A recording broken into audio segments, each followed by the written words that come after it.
Over the past 36 hours, the United States and its partners have launched Operation Epic Fury, one of the largest, most complex, most overwhelming military offensives the world has ever seen. Nobody's seen anything like it. We have hit hundreds of targets in Iran, including Revolutionary Guard facilities, Iranian air defense systems. Just now it was announced that we knocked out 9 ships plus their naval building, all in a matter of literally minutes. Iran's formerly supreme leader, Ayatollah Khamenei, is dead. This wretched and vile man had the blood of hundreds and even thousands of Americans on his hands and was responsible for the slaughter of countless thousands of innocent people. Israel y Estados Unidos han lanzado ataques militares contra Teherán y, según se reporta, contra al menos una docena de ciudades más en Irán. No hablamos únicamente de objetivos militares, hablamos también de bienes civiles atacados y de una masacre que incluye, según el propio relato que estamos viendo circular, a más de 148 alumnas de una escuela de primaria. Irán respondió golpeando a Israel y a bases militares estadounidenses en la región, y con eso entramos de lleno en el tipo de espiral que el derecho internacional existe precisamente para evitar. Solo que a estas alturas a Washington y a Tel Aviv el derecho internacional les sirve como mucho para envolver comunicados de prensa. Porque esta es ya la segunda guerra que libran Estados Unidos e Israel contra Irán en 8 meses. Y lo más revelador es que ya ni se esfuerzan demasiado en crear una coartada.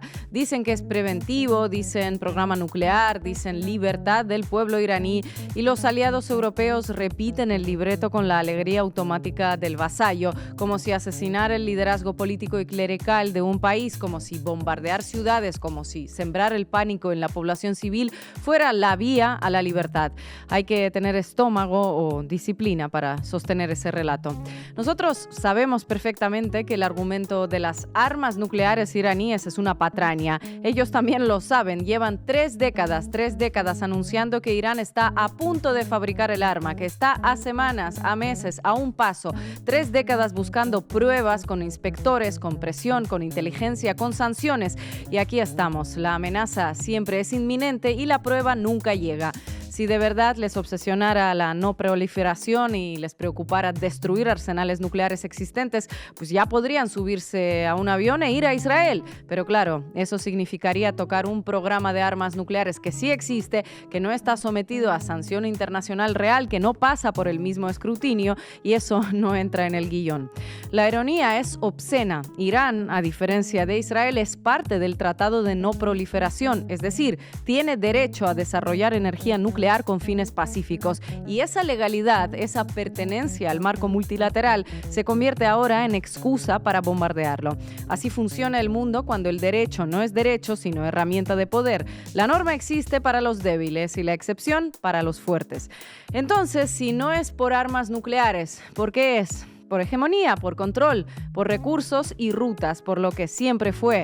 Piensen solo en el estrecho de Hormuz, esa garganta geopolítica que conecta el Golfo Pérsico con el Golfo de Omán. Por ahí transitan cargamentos permanentes de petróleo de Kuwait, Qatar, Arabia Saudí o Emiratos Árabes. Por ahí pasa entre el 20 y el 30% del petróleo mundial transportado por vía marítima y entre un 10% y un 15% del gas natural licuado. Traduzcamos, el corazón energético del planeta tiene un cuello y ese cuello se llama Hormuz. Sumen a eso las reservas de gas y petróleo de Irán y el mapa se completa solo. Por eso es tan inquietante y tan lógico el vínculo que trazaba la periodista Olga Rodríguez entre estos ataques a Irán y el bombardeo previo de Venezuela con el secuestro de Nicolás Maduro.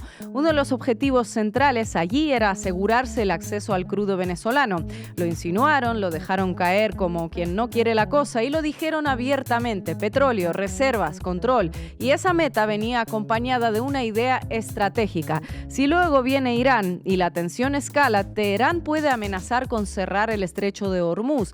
Y si se cierra el Hormuz, el precio del crudo se dispara para todo el mundo. ¿Qué hace Washington entonces? Se prepara, busca alternativas, se anticipa. Y en ese esquema, contar con petróleo venezolano antes de abrir el frente iraní no es un detalle, es una pieza clave. De hecho, la lógica del entrenamiento bélico, probar capacidad, medir reacción internacional, calibrar propaganda, ajustar logística, es vieja como el imperio. Bombardeas un lugar que el relato convierte en zona de ensayo y después escalas al objetivo mayor. Panamá como antesala de Irak, Venezuela como antesala de Irán.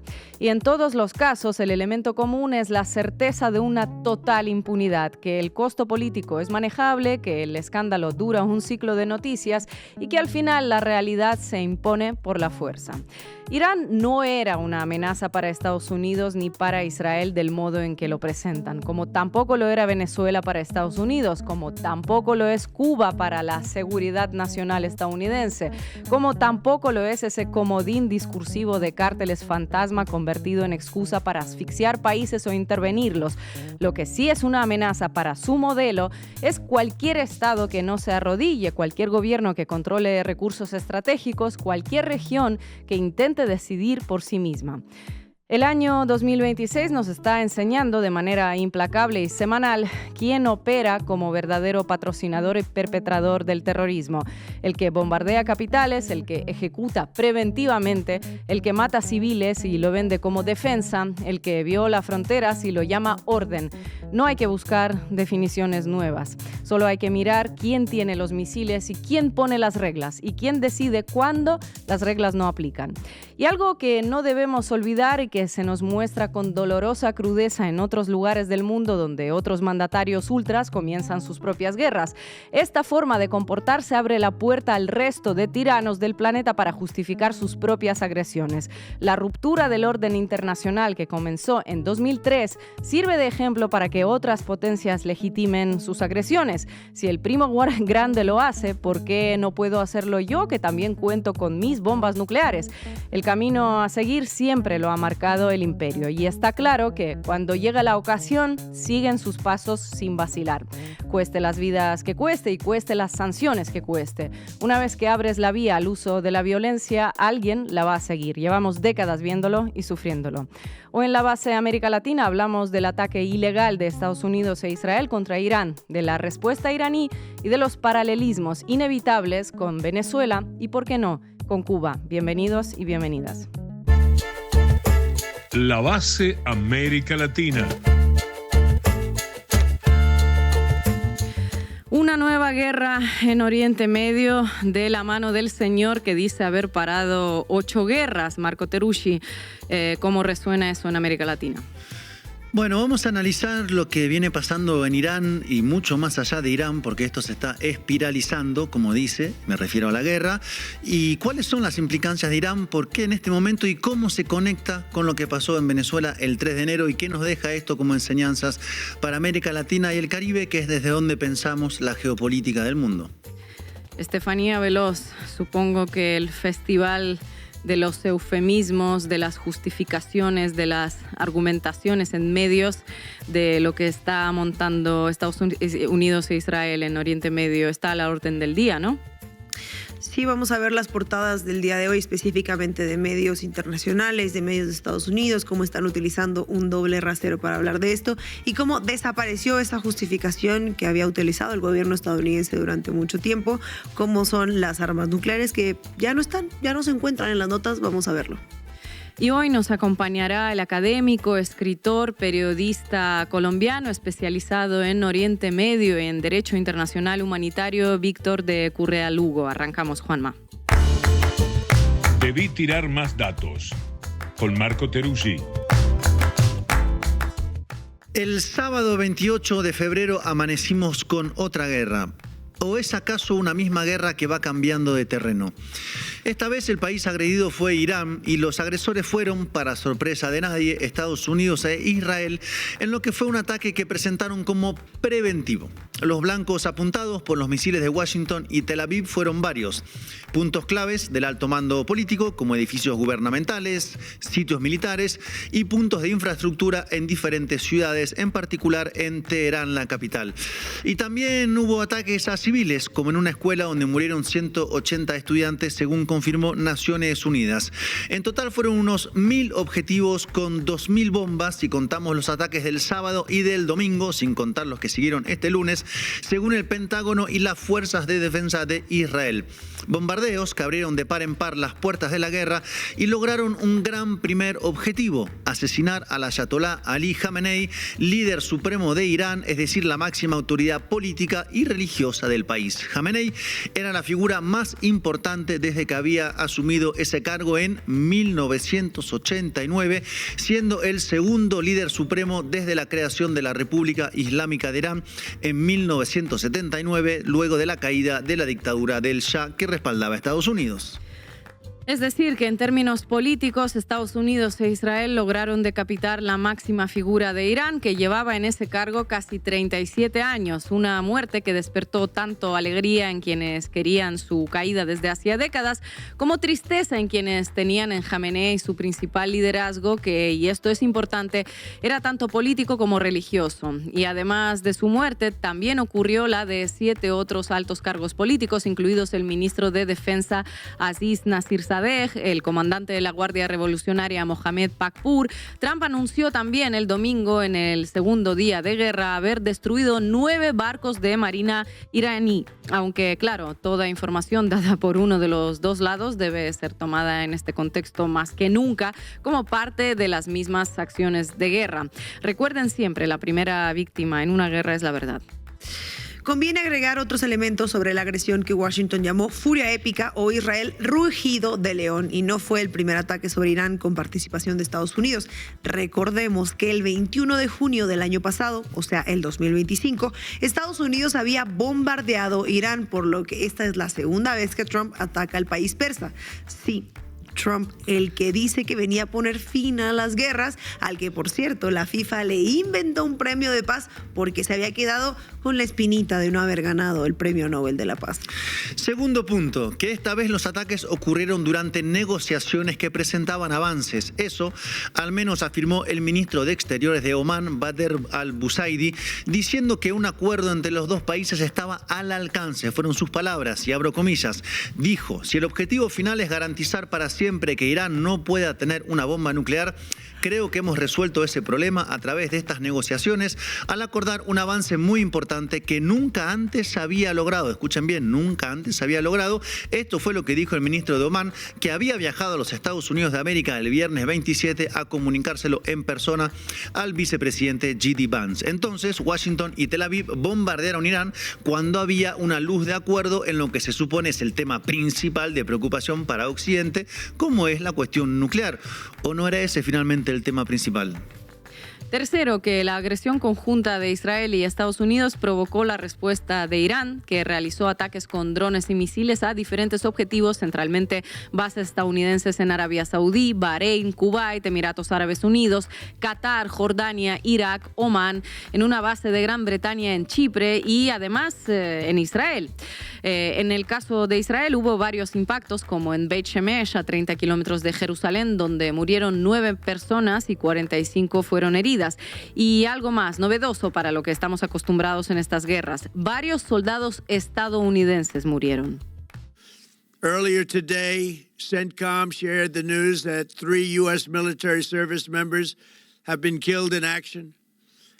As one nation, we grieve for the true American patriots who have made the ultimate sacrifice for our nation, even as we continue the righteous mission for which they gave their lives. We pray for the full recovery of the wounded and send our immense love and eternal gratitude to the families of the fallen. And sadly, there will likely be more. Before it ends, that's the way it is. Likely be more, but we'll do everything possible where that won't be the case. But America will avenge their deaths and deliver the most punishing blow to the terrorists who have waged war against basically civilization They have waged war against civilization. El argumento de la civilización. Tomen nota, 3 soldados estadounidenses muertos, 5 gravemente heridos y seguramente habrá más. Ya está anticipando Donald Trump. Ese es el número 3 que da Estados Unidos, mientras que desde la agencia de noticias Fars de Irán se informa sobre 560 militares estadounidenses caídos según la Guardia Revolucionaria Islámica de Irán. La verdad, recuerden, como decía Ina, que esa es la primera víctima en una guerra. Entonces el número real de caídos estadounidenses seguramente entre lo que anunció Trump y lo que afirmó Irán. Sea como sea el número, lo cierto es que hay un hecho y es que Trump reconoció la muerte de soldados estadounidenses, lo que es un elemento central porque hasta ahora Trump había hecho agresiones militares, digamos que sin costo militar interno, al menos reconocido por su administración, lo que le permitía a su vez aplacar críticas de su propio campo político, que lo votó bajo la promesa de que no hubiera más guerras infinitas y que no mandaran a los hijos de los estadounidenses a la guerra. Y además, la imagen de cajones con soldados estadounidenses dentro puede tener un fuerte impacto negativo como pasó en otras guerras de Estados Unidos, empezando por la de Vietnam entre 1964 y 1973, que no fue una guerra totalmente porque el Senado jamás aprobó que fuera una guerra. Y hablando de tiempos, por el momento no está claro cuánto puede durar la guerra y cuánto puede expandirse. Trump afirmó que las operaciones de combate continúan con toda su fuerza y continuarán hasta que se logren todos nuestros objetivos. Tenemos objetivos muy firmes. ¿Se refirió a objetivos militares o a objetivos políticos? Respecto a los políticos, no cabe gran duda acerca de que lo que buscan Trump y Benjamín Netanyahu, que se mueven de conjunto, es lograr el cambio de régimen en Irán, aunque eso puede implicar que la guerra se espiralice como está pasando ahora mismo. Y aquí entran varias preguntas claves, como por ejemplo, ¿tienen realmente un plan para lograr el cambio de régimen además de bombardear el país? ¿Pueden lograrlo sin tener boots on the ground, como dice la expresión en inglés, o sea, tropas en el terreno? ¿O piensan intentar una estrategia como en Venezuela, es decir, decapitar a la máxima autoridad política y a partir de esa victoria militar llevar al gobierno restante hacia la salida que quiere Estados Unidos? Interesante que menciones Venezuela, Ina, porque hay varios puntos de comparación. Primero, como señaló la periodista española Olga Rodríguez, que mencionabas en el editorial, desde que se dio el ataque a Venezuela, ella planteó que era probable que eso fuera también un entrenamiento para una acción como la que finalmente ocurrió en Irán. Similar, decía Olga, a la invasión a Panamá en 1989 como preámbulo de entrenamiento a la guerra en Irak en 1991. La diferencia sería en este caso que entre el 3 de enero en Venezuela y el 28 de febrero en Irán pasaron menos de 2 meses.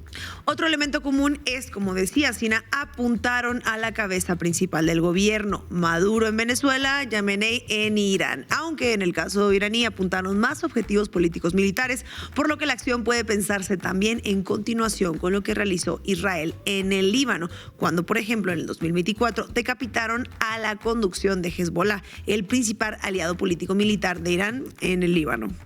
Hago un pequeño paréntesis. Es interesante analizar cómo Washington y Tel Aviv, que funcionan de la mano, primero devastaron Gaza, luego golpearon severamente a Hezbollah, aunque sin destruirlo.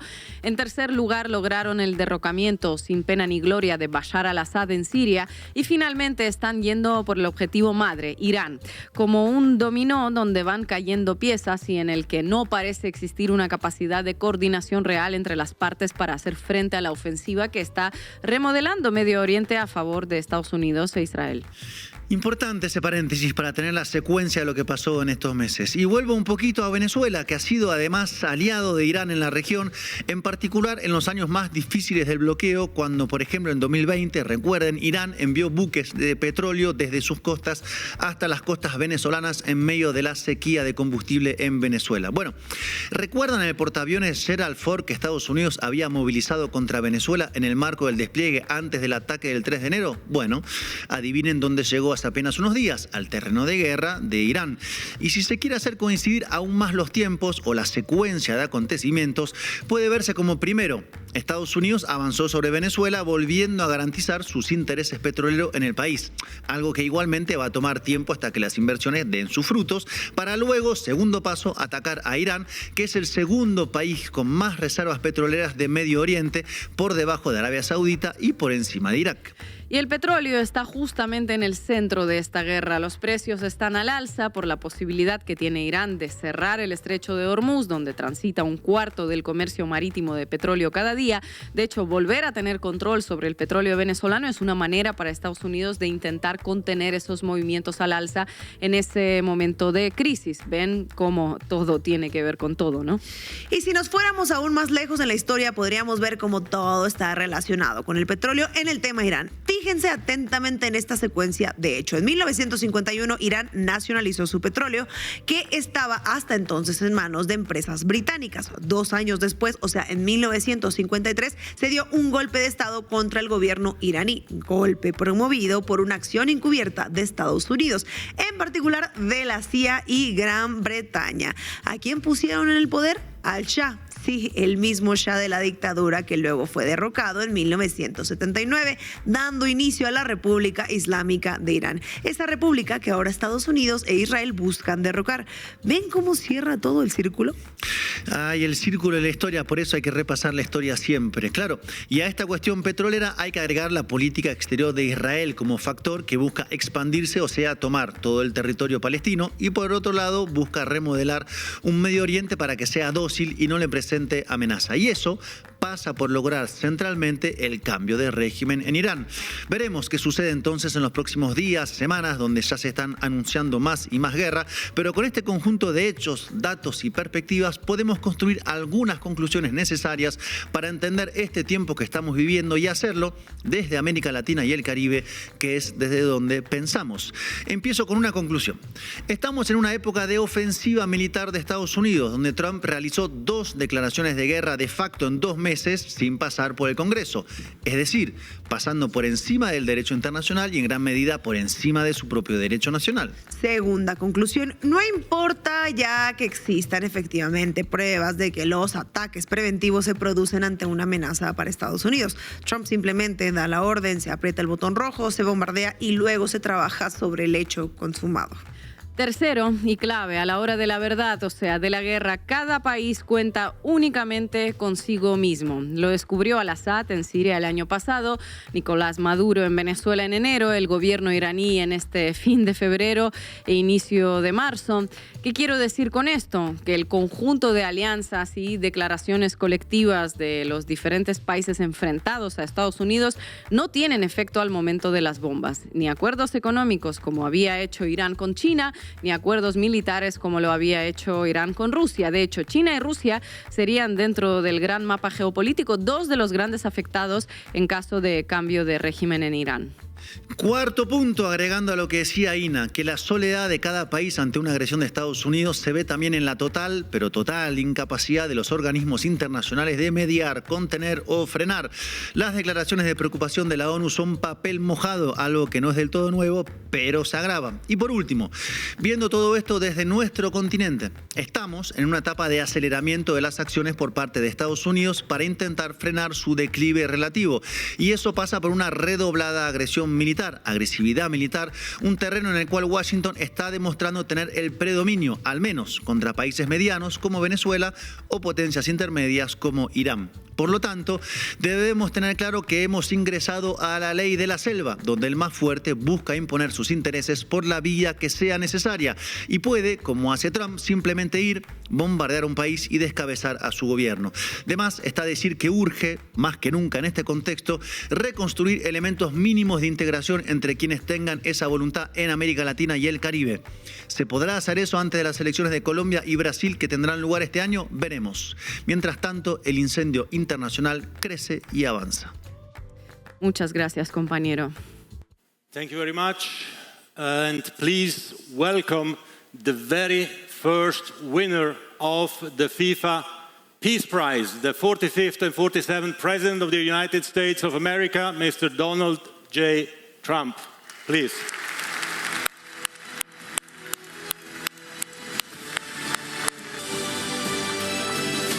Thank you. Thank Thank you, Mr. President.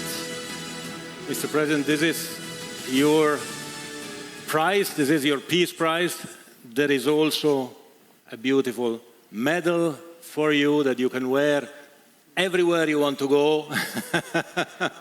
Today is a tremendous honor to welcome you all to the United States Institute of Peace for the inaugural meeting of the Board of Peace. So I want to thank the many leaders and dignitaries who have traveled great distances and lengths for the important gathering that we're at right now. This meeting today is proof with determined leadership nothing is impossible. We're providing a model for how responsible sovereign nations can cooperate to take responsibility for confronting problems in their own regions. Together we can achieve the dream of bringing lasting harmony to a region tortured by centuries of war. Qué mal envejeció esa entrega del premio FIFA de la paz a Donald Trump. Compañera Estefanía Veloz, vamos arriba. Vamos arriba, Bo. Cuéntamelo todo y exagera con Estefanía Veloz. En caso de que no sepan qué día es hoy, les recuerdo que hoy es lunes 2 de marzo y las portadas de los principales diarios del mundo amanecieron con una misma historia, pero contada desde un único ángulo. El sábado comenzó una guerra con miles de bombas lanzadas sobre Irán, con centenares de niñas muertas en una escuela de Minab confirmada por las Naciones Unidas y con más de 600 asesinados en todo ese país. Pero los titulares de hoy no hablan de hecho solo hablan de 3 soldados estadounidenses muertos en el contraataque iraní. Es como si la guerra hubiera empezado ayer con una respuesta de Irán únicamente. Vamos a analizar las portadas de hoy. Ina, adelante con la primera. El Washington Post titula en su portada de hoy: soldados estadounidenses muertos en medio de un contraataque iraní, lo que aviva los temores sobre la defensa aérea. Las fuerzas estadounidenses dicen que han alcanzado 1.000 objetivos en los últimos 2 días en una carrera para eliminar la capacidad de Irán de amenazar al personal estadounidense y a sus aliados en todo Oriente Medio. Fíjense en la construcción gramatical. El sujeto de la oración principal son los soldados estadounidenses muertos. La causa de la muerte es el contraataque iraní. La guerra, según este titular, empezó con el contraataque. La agresión inicial y todo este contexto son el telón de fondo, no la noticia. La noticia es que 3 soldados estadounidenses han muerto y que eso preocupa a las defensas aéreas. El Post también revela que los 3 soldados eran parte de una unidad de sostenimiento en Kuwait y que el ejército no especificó dónde murieron. Hubo una desviación de los procedimientos tradicionales. Vamos a ver, la palabra desviación significa que se apartaron de lo que normalmente hacen. ¿Por qué se apartarían? Bueno, una posibilidad es que hay un secreto operacional. No quieren revelar dónde están sus bases vulnerables o cómo murieron exactamente para que el enemigo pues no ajuste su puntería. Una podría pensar, pero la otra posibilidad podría ser la vergüenza o la incomodidad narrativa, porque estos soldados no murieron en un combate heroico, no estaban en la primera línea disparando contra el enemigo, eran personal de sostenimiento, es decir, medio que de logística. Quizá estaban en una base trasera haciendo tareas de apoyo cuando un misil o un dron iraní impactó. Morir en una base logística no es tan glorioso como morir en una batalla. No dan películas para esto ni discursos patrióticos en estas películas, ¿no? No, hay que ver qué se hace como cine de todo esto. Entonces, al no decir dónde murieron, el Pentágono evita que la prensa y el público se pregunte. ¿Estaban bien protegidos? ¿Falló la defensa aérea? ¿Estaban en un lugar que no debía ser atacado? También evita que la narrativa se centre en la vulnerabilidad de las bases estadounidenses. La desviación, como se utiliza en este titular, es entonces una forma de controlar la historia, no dar detalles que puedan restar épica a la muerte o que puedan generar críticas internas. Y mientras el Post titula sobre los 3 soldados, ¿dónde están las víctimas de Minab? La agencia oficial de INRA reportó que el número de fallecidos en el ataque contra la escuela primaria asesinó en su mayoría estudiantes, según el gobernador de la ciudad, Mohammad Rahmer. Entre las víctimas mortales se encontraban también algunos padres y personal escolar. Pero esto no es titular. Esto, cuando se habla de esto, es según información de Irán.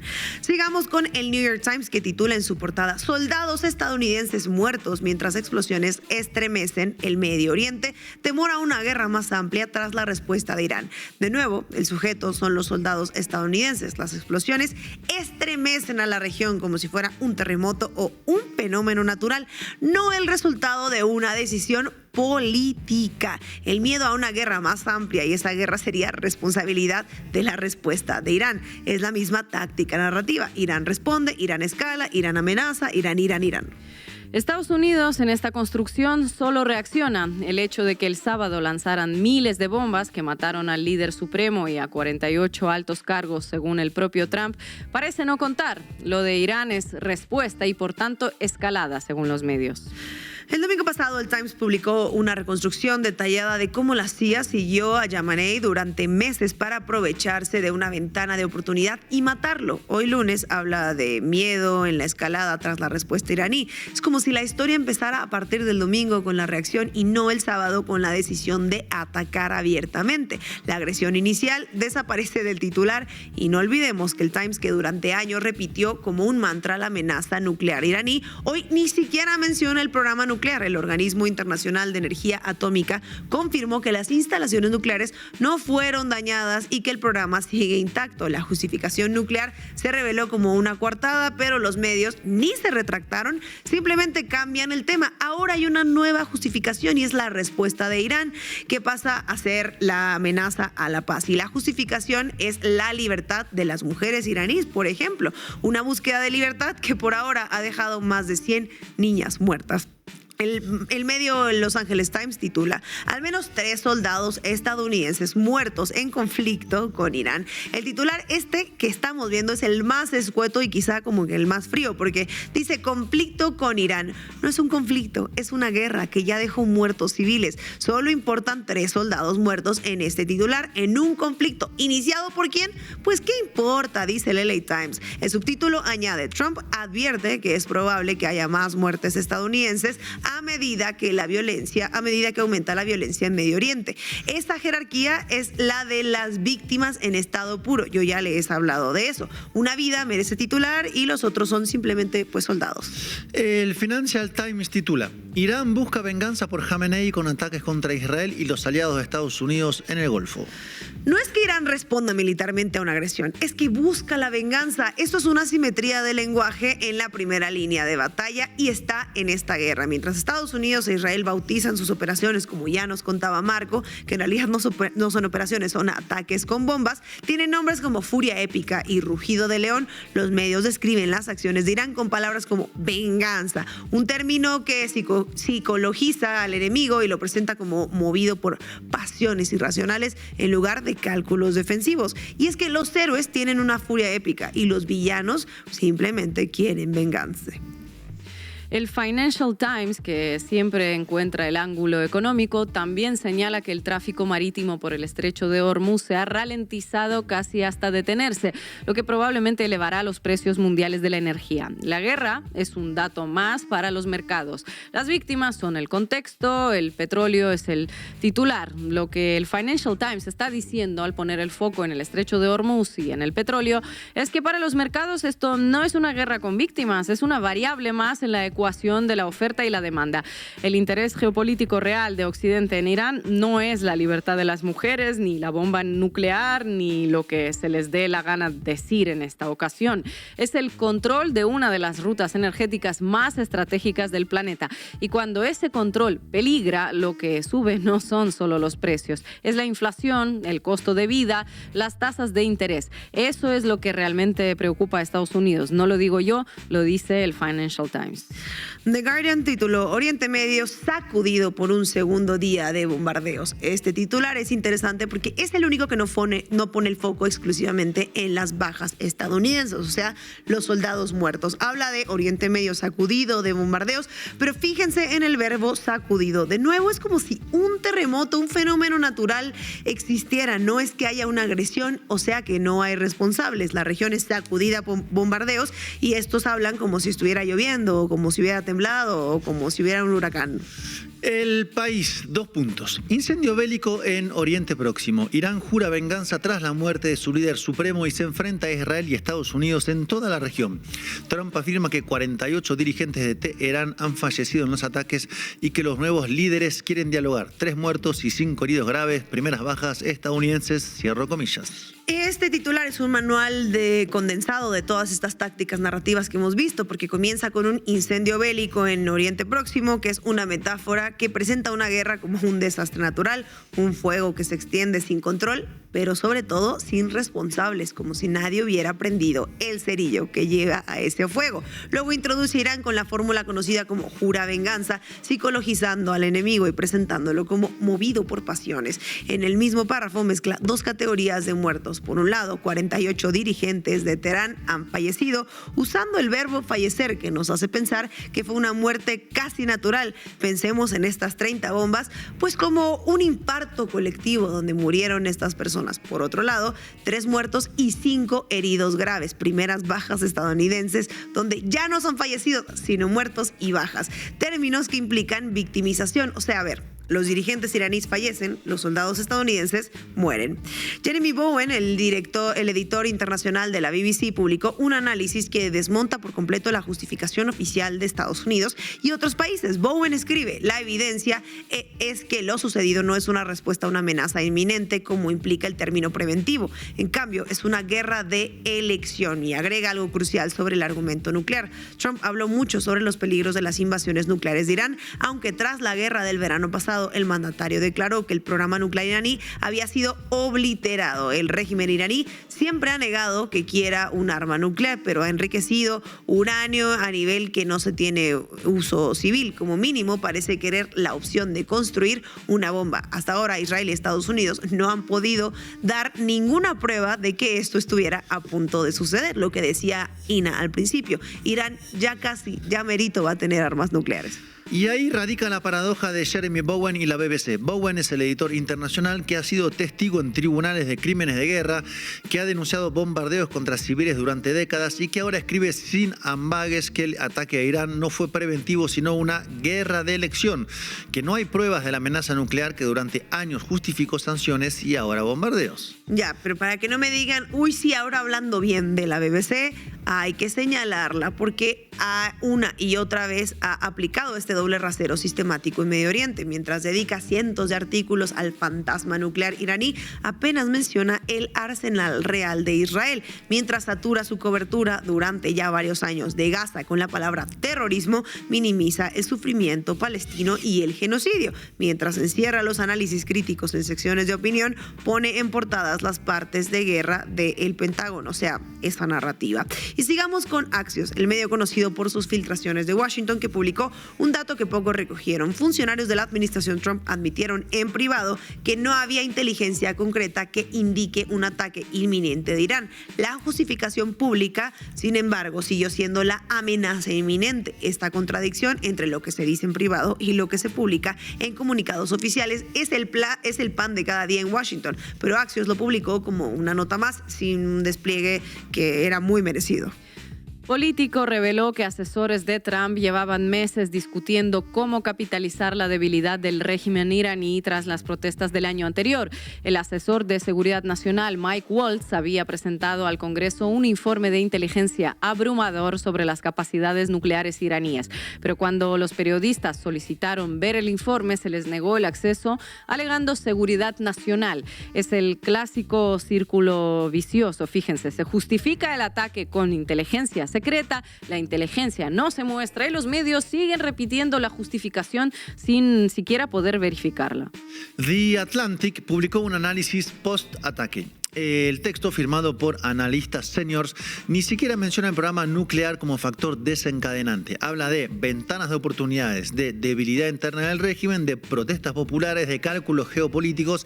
La narrativa se desplaza por completo. Ya no se trata de impedir una bomba, se trata de aprovechar una coyuntura. Es la confirmación de que la justificación nuclear es una coartada, no una causa. Chocolate por la noticia, como decimos en Argentina. Infobae ha cubierto la guerra desde el ángulo esperable. Sus titulares centran en las bajas estadounidenses, las declaraciones de Trump y el impacto en los mercados. Pero hay un detalle que vale la pena mencionar.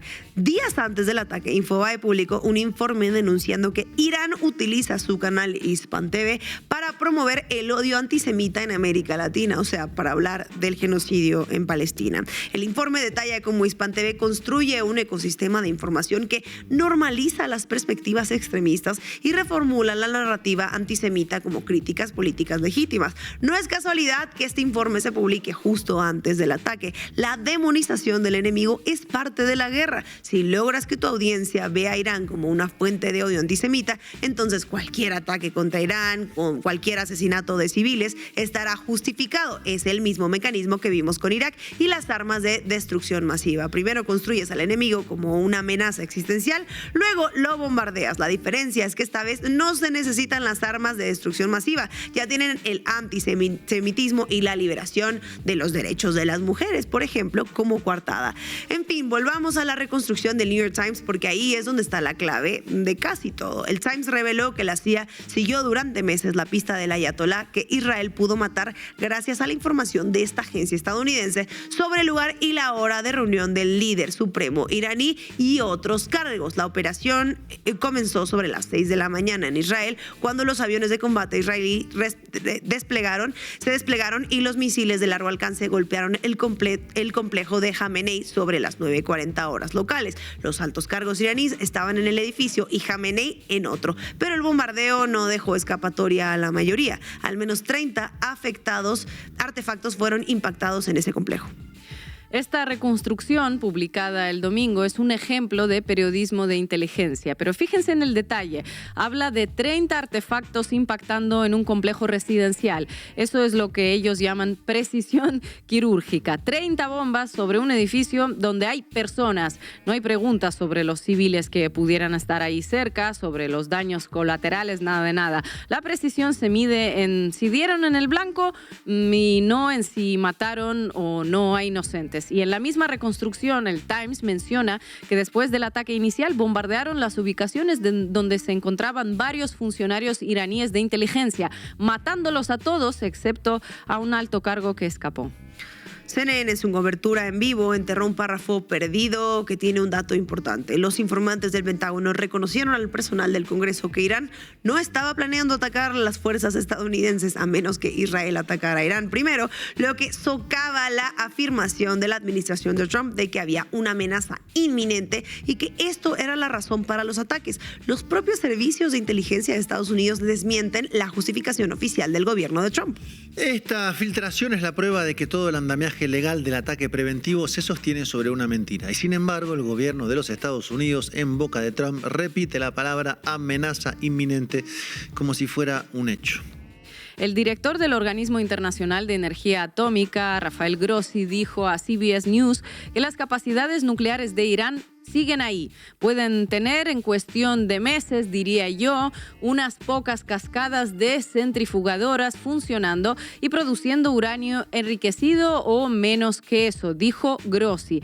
Pero, como dije, francamente, sigue la cita, no se puede afirmar que todo ha desaparecido y que no queda nada.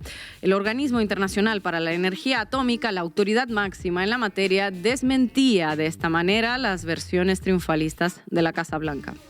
Esa declaración, que es la prueba de que el programa nuclear no fue destruido, que la amenaza no era inminente y que todo era una coartada, no tuvo el mismo despliegue que las conferencias de prensa del Pentágono. No fue portada, no fue titular. En Argentina la cobertura siguió el mismo patrón que en el resto del mundo. Infocielo tituló: Milei apoyó a Estados Unidos e Israel y puso al país en alerta por la escalada bélica. El gobierno argentino elevó el nivel de seguridad a alto y trasladó al personal de la embajada en Irán hacia Azerbaiyán. La preocupación es nosotros, no ellos. La guerra es lejana hasta que puede tocar nuestros intereses. Es el lenguaje que vimos en los titulares de hoy. Una vez instalado, permite que cualquier gobierno justifique cualquier ataque contra cualquier población. Si las niñas de Minab son aceptables en aras de un bien mayor, o sea, las niñas asesinadas, si la oportunidad pesa más que la diplomacia, entonces pues no hay límite. Cualquier ciudad, cualquier escuela, cualquier hospital puede convertirse en un objetivo si hay una ventana de oportunidad. La única diferencia es que entonces las pequeñas bolsas para cadáveres serían las de tus hijos y los titulares las llamarán daño colateral y los portavoces militares dirán que no tenían información y los medios repetirán según fuentes locales. Los fantasmas de las bombas nucleares que nunca aparecieron serán reemplazados por otros fantasmas y otras justificaciones. Esperamos que la historia juzgue no solo a los que lanzaron bombas, sino también a los que las justificaron con palabras. Muchas gracias, compañera. So our missiles have defensive nature. Our missiles is only for deterrence and defense. They are not for aggression. And nobody has any record of any aggression by us against our neighbors in the past 200 years. So for clarity, you said that your missiles cannot reach the United States by design, that you do not want to reach the United States, but you also said it would be necessary as a defensive vehicle that you could if necessary. So to be clear, are you committing that Iran is not and will not build missiles that would have the capability to reach the United States? I can confirm, yes. Sir, if that's a red line for you, why is attacking U.S. military bases abroad justified? But because they are attacking us. They are U.S. military, installations, facilities, bases who are attacking us. We are under attack. Why don't you, recognize this fact? We are under the attack by U.S. by U.S. forces in the region. So we have every right to defend ourselves.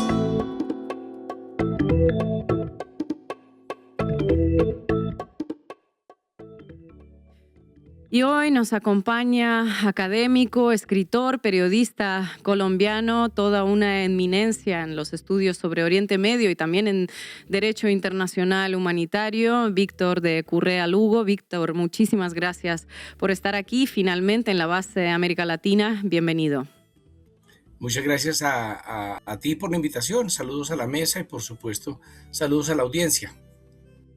Víctor, tú conoces muy bien la región, tienes documentales hechos, libros escritos, te especializaste también en el derecho internacional humanitario. ¿Cómo calificas este ataque de Estados Unidos e Israel contra Irán? ¿Es preventivo, como argumentan ellos mismos? ¿Estaba Irán a un paso de hacerse con armas nucleares? ¿Cuál es el verdadero objetivo, en tu opinión? El principal problema es que el derecho internacional, que ya no sirve, después de Guantánamo no sirve el convenio contra los prisioneros de guerra y después de Gaza quedó absolutamente muerta la Convención contra el Genocidio, así haya optimistas por ahí sueltos. Pero trataba de decir que el principal problema es que creen que el derecho internacional es un menú, como cuando va uno al desayuno de un hotel y coge aquello que le sirva. Entonces, eso es un paquete, o lo tomamos o lo dejamos. Entonces, primero, aceptar que esto que voy a decir es una novedad, pero parece que se nos olvidó. Y Irán es un estado que hace parte del sistema internacional con un puesto en la ONU. Es un sujeto de derecho internacional público y merece ser tratado como tal. Primera cosa. Si no entendemos eso, ya tenemos problemas. Segunda cosa, existe la negación o la prohibición de la guerra en la Carta de la ONU y en caso de que ella se produzca, existe el derecho a la defensa. La Corte Penal Internacional en el Estatuto de Roma ha desarrollado una cosa clara que es el crimen de agresión. Esto no es una guerra preventiva, no es una presión, es un crimen de guerra un crimen que se llama crimen de agresión. Estamos frente a una agresión cometida por Estados Unidos e Israel con sus aliados contra el Estado soberano legítimo de Irán. Podemos discutir qué tan bueno o malo nos caigan los ayatolá, pero su característica jurídica no puede defenderse, no puede negarse. La tercera cosa, Irán tiene todo el derecho a defenderse frente a una agresión externa como cualquier país del mundo. Tiene derecho a defenderse. Cuarta cosa importante, las Naciones Unidas, que son los que deben garantizar la paz y la seguridad internacional, podrían defender al país atacado y entonces el país atacado debería, digamos, someterse o limitarse a eso, pero no lo vamos a ver porque en este caso quien juzga el crimen de agresión es el mismo que agrede, que se llama Estados Unidos. Quinta cosa, hay un afán de alguna cantidad de países de decir lamentamos la violación al DIH, pero no hablan del crimen de agresión, ni hablan tampoco del derecho a la defensa, es decir, limitamos eso al espectro del derecho internacional humanitario, es decir, de los convenios de Ginebra, pero desconocemos abiertamente el otro marco. Sexta cosa, hablamos de que hay que respetar a los civiles, pero no le queremos poner nombre propio. ciento y pico, ya no sé en qué va el número, no quiero cometer imprudencias, pero muchísimas niñas asesinadas en Irán no son motivo de malestar mundial porque pues son persas o son iraníes o son menores de edad, o lo que uno quiera, pero no aparece en la discusión. Siguiente elemento central, ¿dónde queda un derecho internacional que permite que el señor Netanyahu se pasee, a pesar de tener una orden de captura, por todo el mundo sin que se produzca ningún tipo de cosas? Octava cosa, andar matando líderes o deteniéndolos es un crimen, pero eso es una tendencia. Mataron a Qasem Soleimani, el comandante iraní en Irak, bajo el primer gobierno de Trump. Mataron, aunque plantearon un diálogo y luego lo asesinan, a Hassan Nasrallah por parte de Israel en Líbano. Detuvieron a Nicolás Maduro en mitad de diálogo y ahora bombardean Irán matando al Ayatollah Khamenei. Eso de sentémonos a dialogar para que sepas dónde estás y poderte bombardear parece que se volvió una constante. Por lo tanto, desde el punto de vista jurídico, y perdón la extensión, yo no veo muchas posibilidades. Y un último comentario que olvidaba, muy importante. Irán hace parte del Tratado de No Proliferación. Ese tratado deja claro, en uno de sus primeros artículos, que un país tiene derecho a producir a energía nuclear con fines pacíficos. Entonces, Irán hace parte de eso, dice que va a desarrollar energía nuclear con fines pacíficos y no se le respeta ese derecho. Y si no estoy equivocado, el 70% de los inspectores nucleares del mundo está centrado en Irán, pero ninguno mira a Israel. Entonces, el Tratado de No Proliferación es otra letra muerta. Por lo tanto, creo que logré hacer, Ina y compañeros de la mesa, un buen resumen de por qué el derecho internacional no pinta para nada en esta guerra. Víctor, gracias por estar en la base América Latina. Mencionabas lo que pasó este año con Nicolás Maduro. Nosotros estuvimos viendo acá en el programa ciertos vasos comunicantes entre lo del 3 de enero en Caracas y esto que pasó. ¿Ves elementos comunes, ves patrones, ves ciertas lógicas de continuidad entre lo que ocurrió en Venezuela y lo que acaba de pasar en Irán? O incluso pensando también en el cerco petrolero contra Cuba, para no pensar en compartimentos estancos. Bueno, no me rehúso a hacer el chiste tonto, ¿no? Patrones no, veo un patrón que se llama Donald Trump, que es el patrón del mundo y como tal se ha portado. Más allá del chiste tonto, claro que hay una dinámica clara. La primera es el respeto y la negación absoluta del derecho internacional, primera cosa. La segunda cosa es el aumento del fascismo a nivel mundial. Y esto nos permite comparar, Marco, ya no solo con otros contextos de hoy, sino con el pasado. Fue efectivamente en un contexto de polarización mundial y ascenso del fascismo que se da la Segunda Guerra. La tercera cosa es que se observan ataques país por país y el mundo no es capaz de ver esto como un todo, que es a lo que tú me invitas y a lo que pediríamos que la audiencia tuviera en cuenta. Cuando atacan Austria, cuando invaden Polonia, parece que no está pasando nada, que son cosas puntuales y de pronto estamos en la Segunda Guerra. Aquí estamos en un escenario de borrar Gaza del mapa, crear una junta de paz que reemplaza a la ONU, no importa la ONU, como no importó la Liga de Naciones para nada, ni el Tratado de Versalles, con todo lo que le critiquemos al comienzo de la Segunda Guerra Mundial, un discurso supremacista, en este caso de los Estados Unidos, en ese caso de parte de la Alemania nazi, luego de eso una serie de tendencias en los ataques. En el caso nuestro, que vemos? Uno, charlemos para después bombardearte, es una constante. Dos, el ataque a los líderes sociales. En mi columna, que está en mi página web, victordecurrealugo.com, el domingo en la mañana yo escribía diciendo, el sábado en la mañana, escribía diciendo, es posible que maten al Ayatollah Khamenei, porque ese es el modus operandi que tienen ellos. Y lo tercero es que ya son descarados, es decir, cuando dicen vamos por petróleo en Venezuela, vamos por petróleo.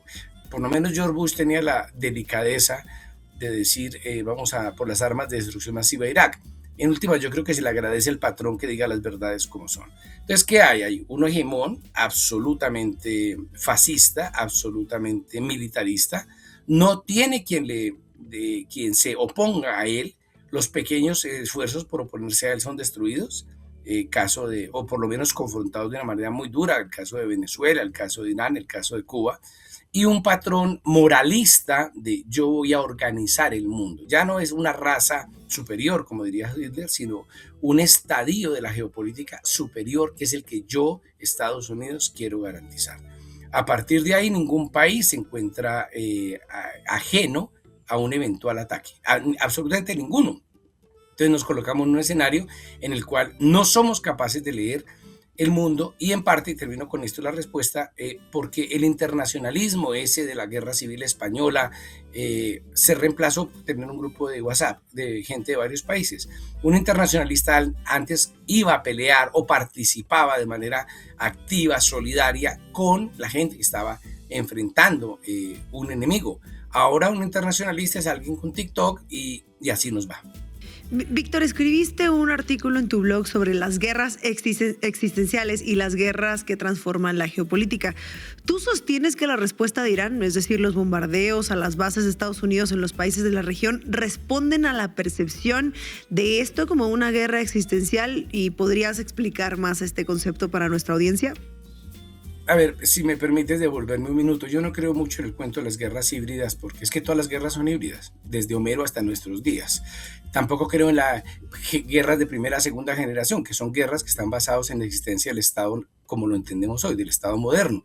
Por tanto, la antigüedad no podría leerse bajo ese patrón. Y hay una cantidad de categorías de guerras que yo tengo muchas dudas después de años de haber estado en varios conflictos, de dar eso por cierto. Ahora creo que hay dos guerras. Hay un tipo de guerra, esto es especulación mía, por supuesto, con fines pedagógicos, sino para partir en dos la historia del estudio de los conflictos armados. La primera es la guerra que determina el mundo. ¿Cuáles son aquellas guerras que realmente determinan la geopolítica?